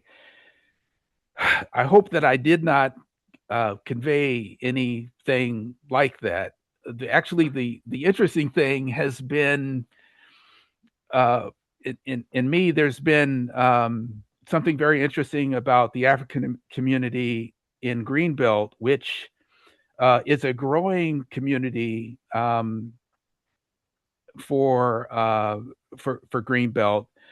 One of the things as we've tried to engage with them is we found that they have very definite ideas themselves of these issues. They, the phrase African American is a phrase that doesn't make a whole lot of sense to them because they're Nigerians or Kenyans or Ethiopians. They have countries. Africa is not a country. It's a continent. And so that phrase sometimes doesn't resonate with them. And they do see some differences between their communities and the class, as I've said. And these are distinctions and differences that they have communicated. And so I acknowledge that, and it kind of verifies for me that it is a fair amount of specificity is important, but it should not generate into any conflict. And I guess should is different than it does. So there are those discussions on the commission as well. But the funny thing about this particular commission is that we have found it difficult to even get to, or when I was on it, it was difficult to get to the discussion of African Americans, however defined, because the energy and excitement was actually more around the indigenous, who were and are hard to find unless you go out to seeking tribes who have what would seem to be very light connection, if you will, to the city of Greenbelt. So even that discussion can be hard, because if you say, well, no one was here, then people that love this doctrine of discovery framework will say, well, the reason that they weren't here is because 400 years they were pushed into a certain place, which has its truth to it. But that's where the constitutional framework, or I'm sorry, the treaty framework kind of comes in, and talking about, it really is a very radical idea to kind of go back to these results of conflicts and battles and kind of refight them again. We need to discuss, we have to think that through as we kind of go back to thinking about what it would mean to actually say that you're living on stolen land, when the battle that resulted in a certain configuration was fought hundreds of years ago. Are we really talking about those battles being fought again, and who would fight them?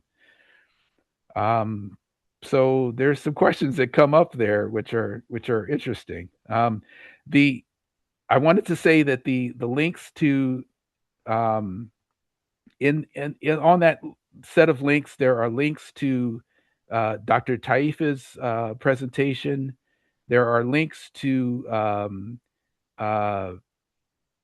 places where you can go and kind of be involved in the construction of a report written about reparations from the vantage point of Greenbelt that is perhaps coming more from a free and independent perspective rather than an indigenous only perspective, which sadly seems to be the case at the moment. And I just want to say a word about Tulsa. A lot of these municipal reparations commissions, and there are a number of them, the politics is it's there's no mercy in it because the people at the local level, you're kind of confined to a particular piece of America, and you can't, Tulsa is somewhat different because the rest of the world, or the rest of the community across America looks and mentions Tulsa, and we know what happened there. We know what happened to Emmett Till. We know about specific cases of lynchings in various communities. But if there wasn't a lynching in your particular community where your particular reparations commission is it the fact that there wasn't racial terror that was in the country generally that didn't affect your community as well? And making that argument with kind of your hand tied behind just the back of a local municipality rather than be able to reach out to the whole country's experience makes it very difficult to bring these cases. And that's why it ultimately makes no sense for these to be local. Local reparations does not make any sense. I'll stop there. Thank you, Sister Kimberly. You have a follow-on question or comment you want to make?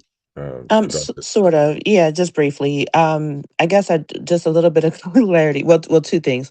One, I have actually heard the argument though that the reparations cases being argued locally in many ways matches the trajectory of the civil rights cases that were won in local places that then became a national victory. I'm weighing that argument in general. I just wanted to say that since you mentioned it. That was another scholar who brought that up, and I was like, okay, that's an interesting idea. And I think I just wanted a little bit of clarity because Maryland is okay. So you have Governor Wes Moore, the only African American governor, who I heard is against reparations.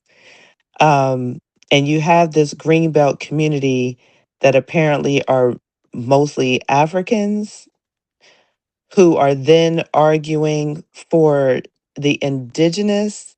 I'm a little confused about what's going on in Greenbelt with these people. Thanks for that. I apologize. I left confusion on that last point. It's not the Reparations Commission. Okay, so in Greenbelt, there's a specific history that makes Greenbelt interesting in my opinion, and that's the fact that it was a city that was built by a New Deal public works project. So FDR, I'm going to build some towns and some cities. Greenbelt was one of them, and so there was this whole.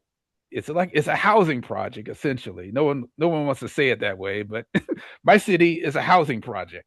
It's a New Deal housing project, and it was built though to be all white, so exclusively white. So the intake process, the federal government intake process for the first residents of the city of Greenbelt, built as a public works project on which 70% of the workers were were African American. It was built to be all white. Now, that history bothers the residents of the city, who over time, that white percentage has gone from 100% to around 24%, 23% as it is now. Okay. In the gap has become a Black community. And when I say Black community, I'm saying the class of about another 36%. Okay, so you got 22 plus 36, which is whatever that adds up to, a little less than 60. And then on top of that, you add a 10%, which is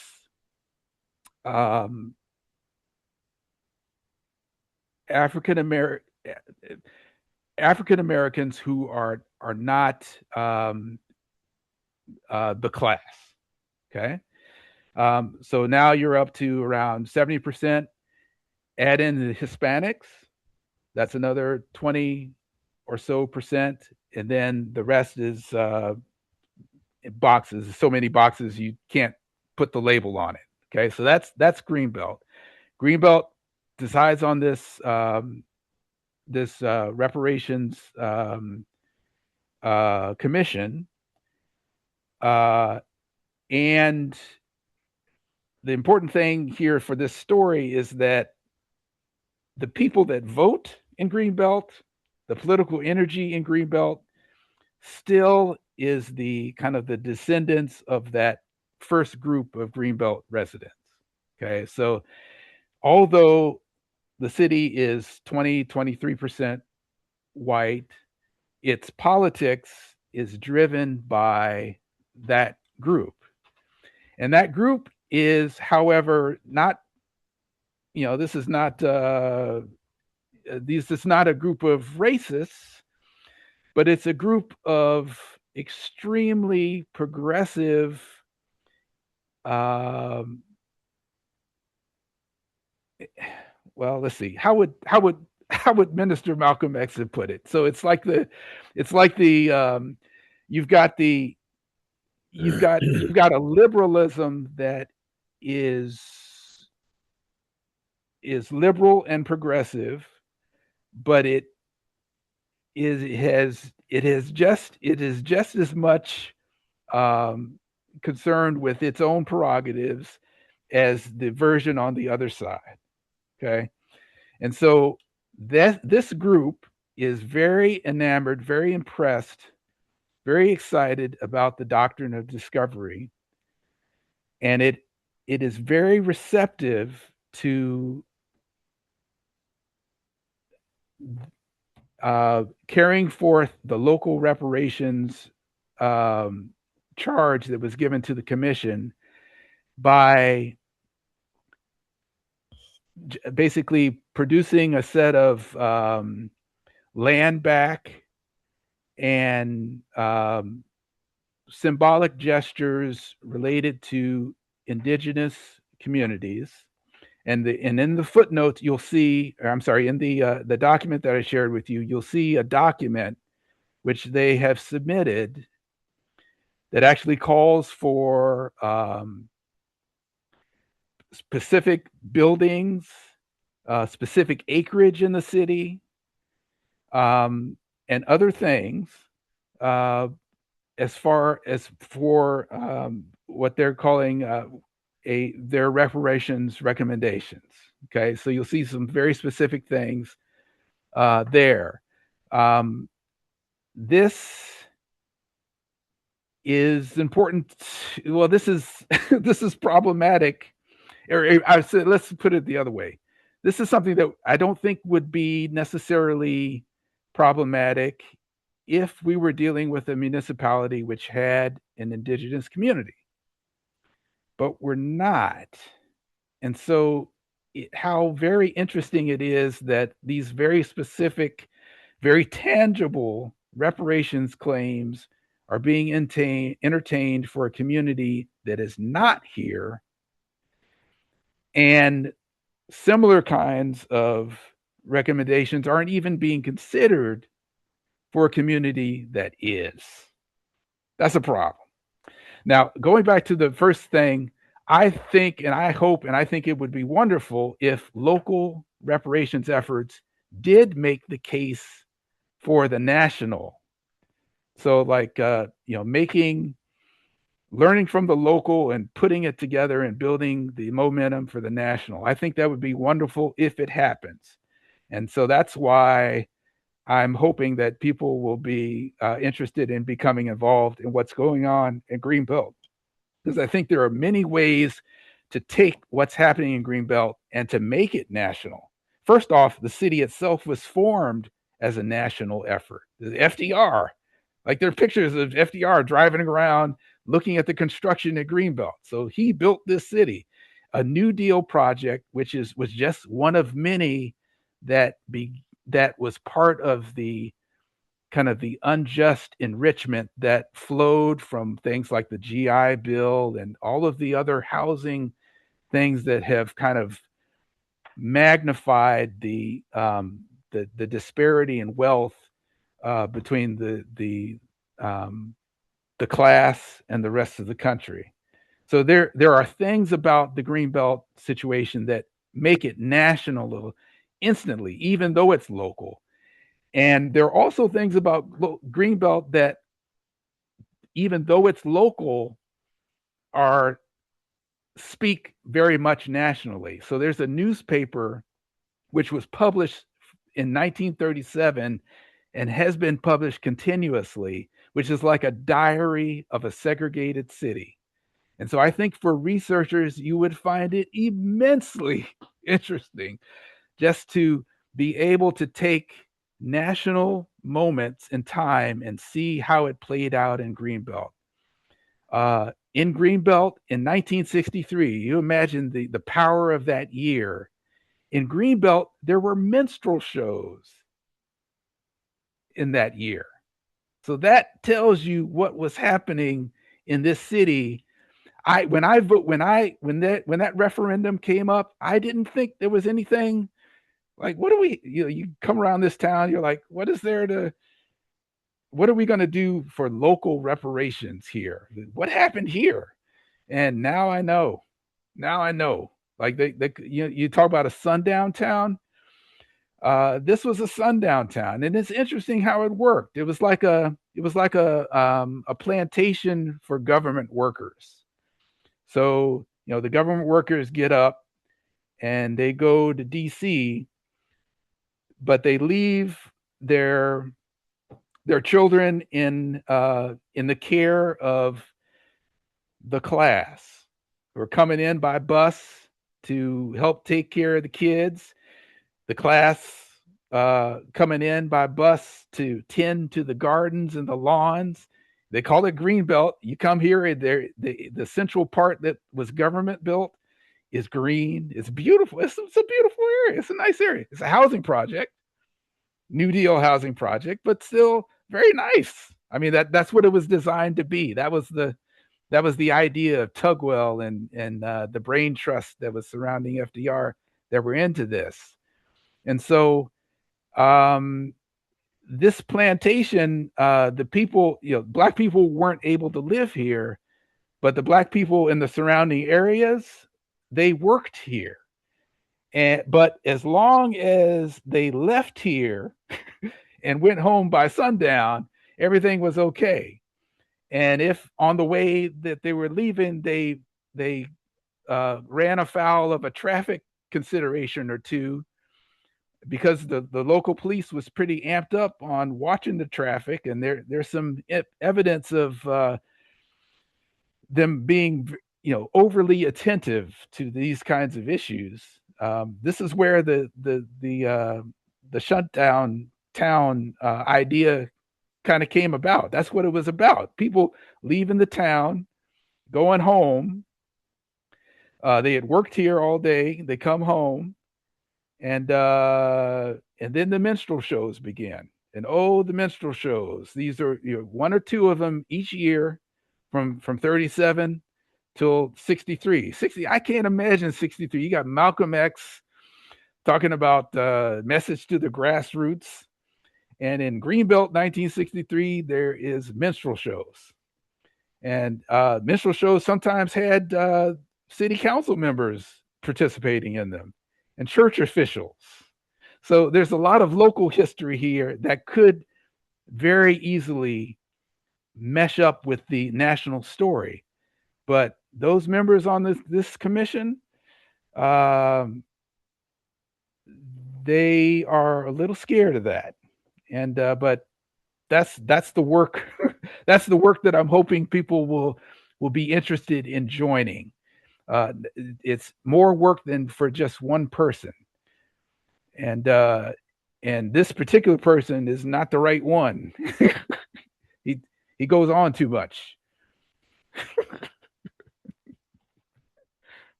Yeah, thank you so much. Thank you for that information and for those questions, Dr. Ellis. Are there any other questions or comments from anyone? I'm not able to see. Oops.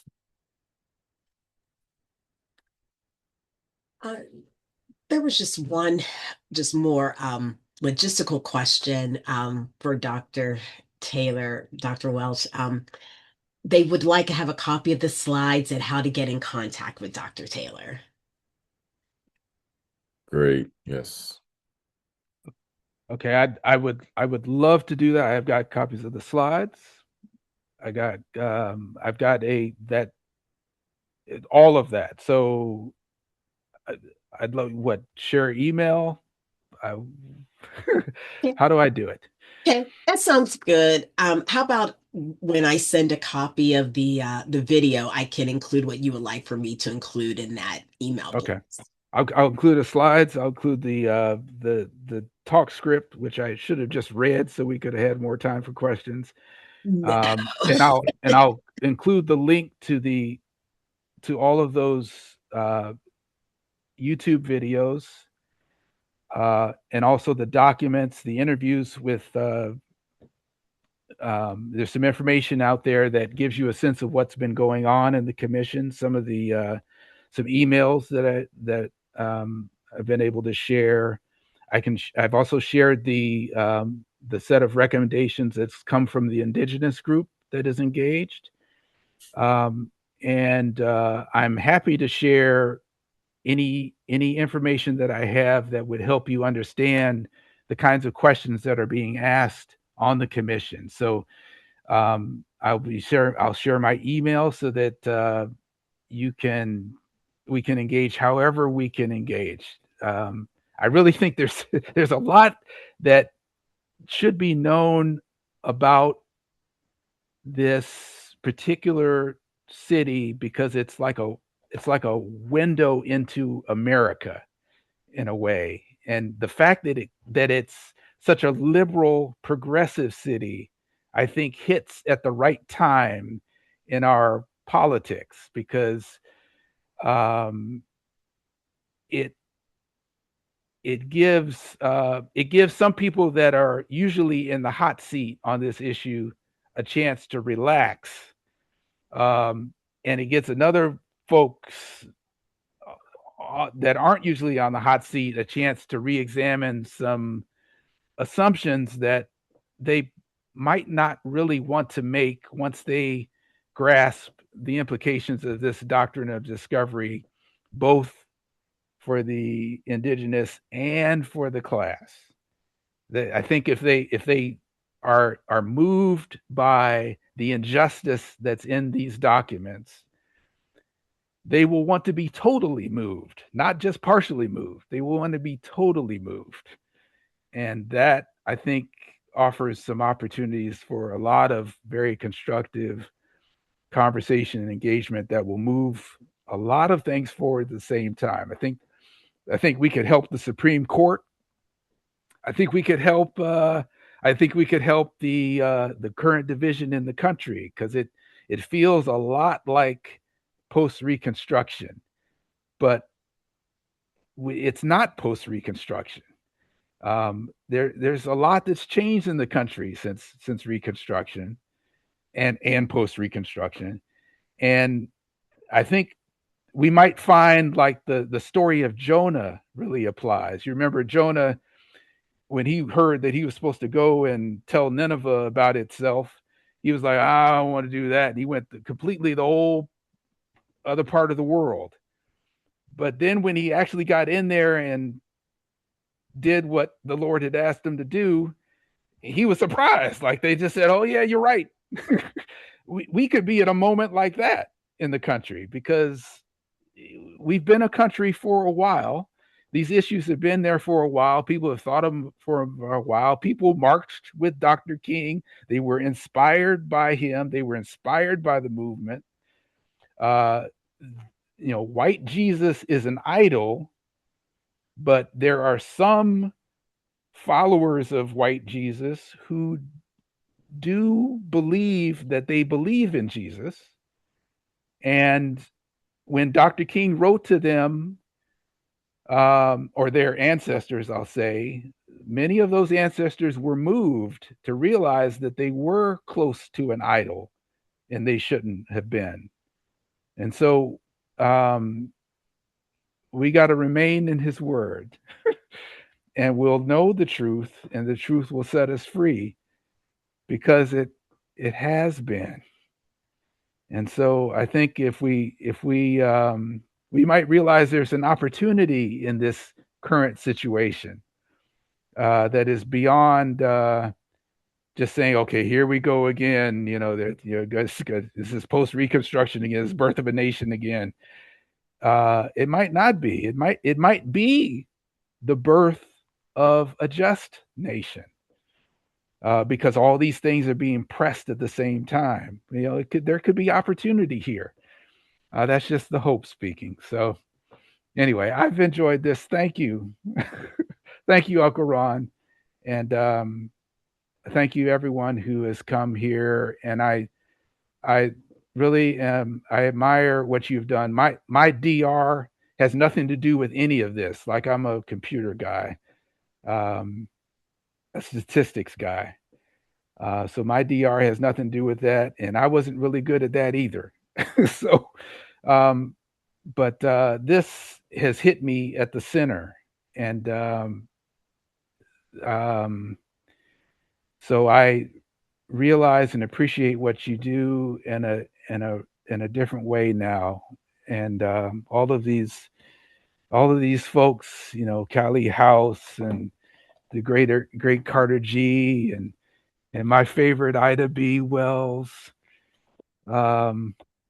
I admire them in a way that I didn't really before, because I didn't realize how on the line they were. And I just, a little piece was enough to see. Uncle Ron, so thank you. Reverend Welsh, thank you. Thank you.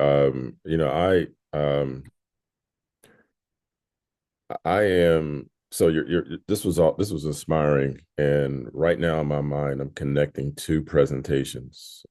This presentation with the one that Mr. Saunders and Asala held a few months back with Dr. Brock Baller, who's a professor at the University of Pittsburgh, who has basically chronicled, identified, and is publishing the list of all of the slave owners that were in Western Pennsylvania, but those who were basically tied to Presbyterian churches here as well. And, and I don't know if Dr. Ellis, I see you're still on too. What I'm curious about, and this gets to your invitation to join with Greenbelt, but also I think to not be hesitant in starting commissions in other places. And I'm just wondering that, based on the history of Western Pennsylvania, the slave owners, and the fact that a lot of their money is tied up in some of the foundations in this city, if we cannot launch our own reparations commission as well. We are one of the wealthiest cities in the country because of old money, and not new money doing, as a result of eds and, science, technology, et cetera. But I don't know. I'm just curious about that. And Dr. Ellis, I don't know, given the work that you did with Tulsa and and elsewhere, if you think that there is opportunities, well, maybe there's already been conversations about that. I don't know. So I guess I'm asking that too. Has there been any conversations seated here that would give rise to or genesis of a commission? Yes, and I actually, so, it's interesting because I knew that it was coming to Pennsylvania. I was watching the legislation, and then when it came to Pennsylvania, it was centered around Philadelphia. So there's a Philadelphia commission. And then at CMU, why did I go blank on his name? You all know who I'm talking about. Dr. Um, Trotter. yeah, Dr. Trotter has a project that I thought was going to lead into a commission. I've been following up with him, but um, I'm not I haven't been like let in fully on the project, even though they say, we want to talk to you. So I'm not exactly sure what they're doing, but there absolutely there must be a reparations commission here in the city of Pittsburgh. There's just no question. There's like no question. And I don't think that we should cede the state of Pennsylvania to Philadelphia in spite of their biases. I agree with you on that. I'm also thinking that, given the, in the wake of the gender equity report that was put out, it's been well publicized as well here in the city. Yes. It certainly created fodder for, and well, it's tilled the soil, I think, for these kind of discussions and the creation of a reparations commission. So I just wanted to put that out there. And so thanks for that response. And maybe this conversation can continue. And Dr. and Taylor, I'm sorry. I'm sorry. I'll just mention that I think that it's actually the best thing to do because California was sort of misplaced in the sense that there was very little slavery in California, right? Um, and I'll just I saw California happen from the very beginning. A lot of the people that pushed to have the California Reparations Task Force, they do not like um, Dr. Ron Daniels. They don't like HR 40. They don't like any of the Pan Africanists. These are people who perpetuate xenophobia, which is not the same as the people that ended up being on the task force. Those persons, Dr. Sherrill, they're great people, but there's a clear division for the California Reparations Task Force. They used Dr. Shirley Weber, who was already a politician in California, but she was also a member of NCOBRA, and she had worked on HR 40. So she kind of heard the cry that, like, hey, things are terrible here in California, as you all know, and rightly so. This is what they're responding to. Um, African Americans are being displaced, with housing. They can't afford anything in California. And they're looking and they're like, you've got all these Africans coming here. You have these people from the Caribbean, and everybody is checking the black box, but they're not checking for, there's no delineation. And so you're not paying attention to the descendants of the enslaved in California. That's really the core of their issue. I don't know why they had to extend it further and make it more xenophobic. It never needed to embrace xenophobia at all. There's nothing wrong with delineation. But in any event, that's what happened. But I think that it's important. I think that it would be extraordinarily powerful to do this in the state that's the start of the nation, right? I think that it must be. Great, great. Okay.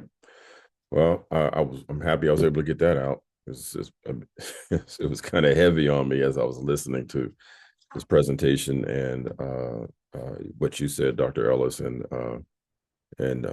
others. So, listen, Dr. Taylor, thank you again, all of you who have joined us. I want to thank you, Mr. Saunders. You want to give closing comments before we Yes. end? Thank you, Dr. Taylor, for that most enlightening and powerful, informative presentation. Thanks for educating us all on the doctrine of discovery. As we depart today, knowing that the doctrine of discovery is not just a historical relic, but a structure that continues to impact indigenous lands and sovereignty today. Let this closing not be the end, but let it be the commitment to the brick by brick work of dismantling these monuments of oppression.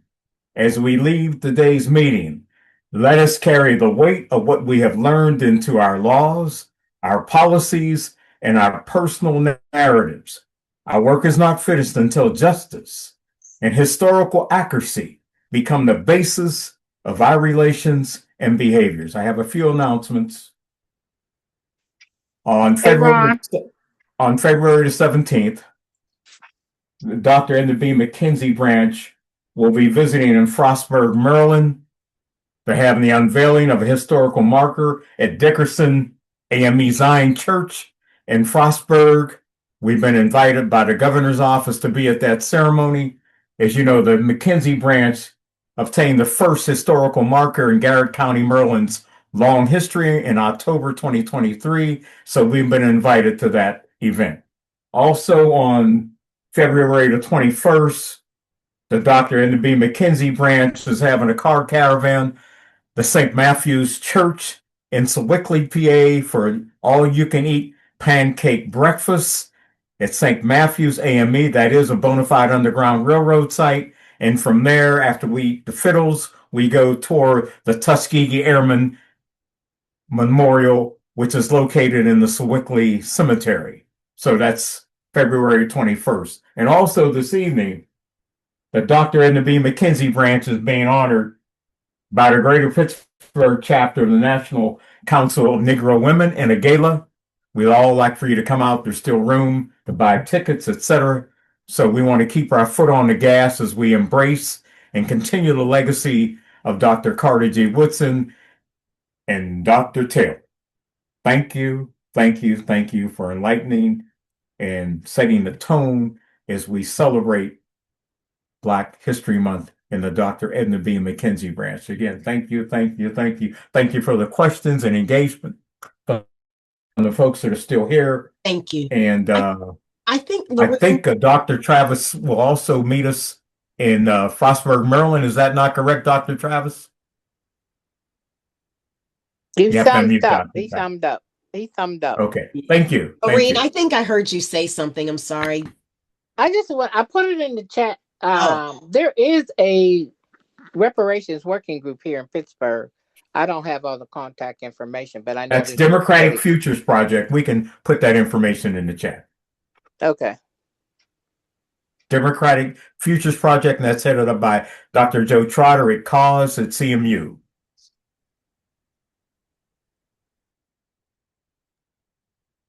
Okay, thank you, everybody. I think Dr. Travis is there. Okay.